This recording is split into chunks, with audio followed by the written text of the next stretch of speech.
If you own one of these cars, you're likely going to have this problem, and so here's how easy it is to fix the problem. You will need air tools. That mass of powdered metal and corrosion, I think used to be magnesium. It used to be that part actually. Hard to believe in just 5 years. So, you can see more of it under there. I've removed the strut that went there, and there's still little bits of that part left up there. All the top strut mount plates corrode off on these cars by electrolysis. I'll now show you how to remove the strut and put it all back together, and you don't even need a strut compression tool, and it doesn't even blow up or fly apart when you're taking it apart. So remove your wheel. Now remove the little 10mm bolt that holds on your brake flex line. Then remove the 15mm bolt that holds the bottom of your strut to the spindle. Now that that bolt is unthreaded, there'll be some tension pushing down, so you can't pull the bolt out by hand. So just get a pry bar, stick it in there, pry downwards. It bends a little water deflection cover, but you can just put that back on and bend it up straight afterwards. So push down, and then you can just pull the bolt out. That only took about 5 seconds. Now the top, if it's all corroded like the other side, well, it'll just fall out. You don't have to unbolt anything.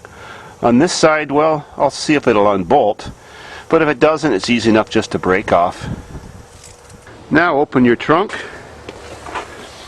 and see if you can get those bolts out.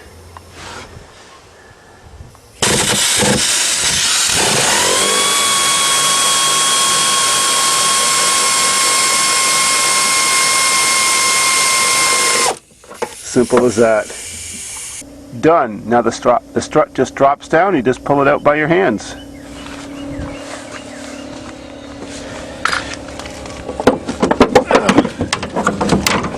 Even if the top is all corroded off, nothing blows up and flies apart, so there's no danger. Now put some lube on the shaft. Now get your big strong tool and get that thing off. Little spurts, or else the whole shaft will spin. Don't worry, it's not going to blow. See? Totally safe. Now just kick it apart. Sure got that off no problem. So now for the new kit. Put the flat washer on first. Put this rubber washer on next with that little ridge facing up.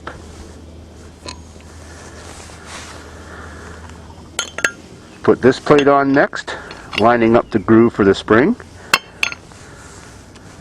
Put this thing on next with the comb part facing downwards, and then push the metal tube through as far as you can. Put the curved washer on next. And now you'll need 2 people. One person is going to have to hold this straight up and push down with all their weight so the shaft comes through the hole just a little bit, and just start the nut with your fingers. Then you're done. Whip the rest on with your big tool. That's it. Hey. Right. I see the steel. Hey, put it on. I think it's on. Yeah. There you go. I put these 2 sockets on so it'd be easier to push, so it didn't hurt my hands pushing on those bolts. Not move. Now we put the rest on with the air. Hold that. Yeah.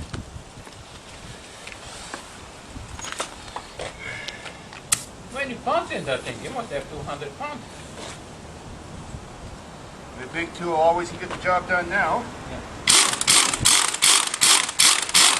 Do it in little spurts until it stops.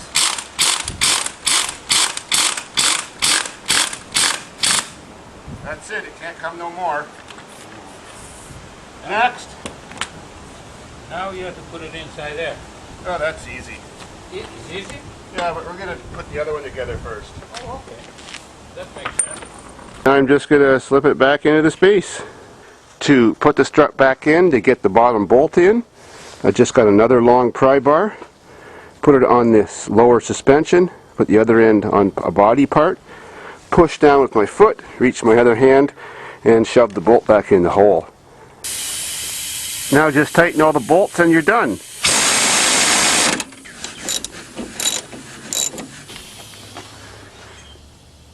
That's it. Each side should take you less than a half hour. Now time for a test drive.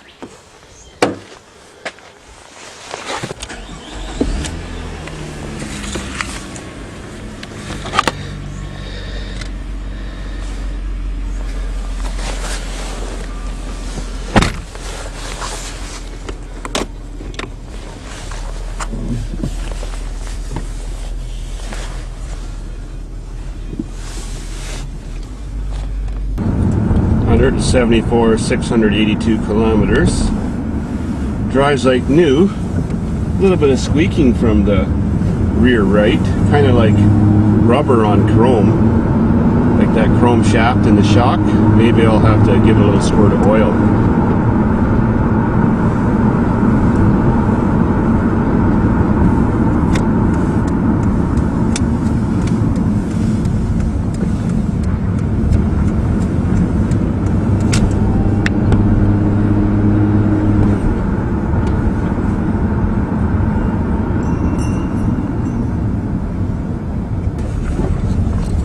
Home sweet home, another dollar, another beer.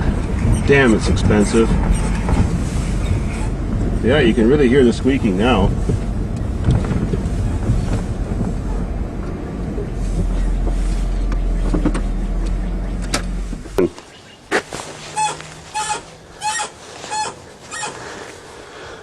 Might have a dry ball joint or something, or control arm bushing. I'll have to jack it up again and maybe give her a squirt of lube. The squeak is fixed now. It did have a ball joint on the upper control arm just above the spindle. So I'll show you what I did, another redneck repair technique. Imagine this is a ball joint. It's got a rubber boot on it like they all do. You just get a sharp little screwdriver, jab a hole. You know, that's supposedly bad news. But if it's squeaking, that means it already is getting water in there. It's already. So, move your little tool. You have a choice. Squirt oil in there, or stick this little nozzle in there and squirt chain lube, like so.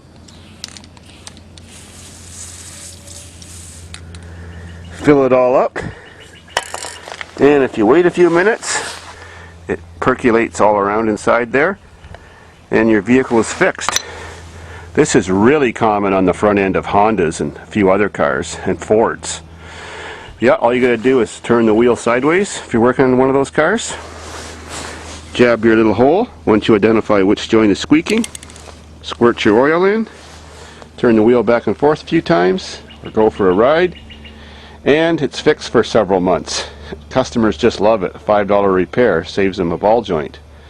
It also extends the life of your joints because water's getting in there and causing rust and that squeaking sound.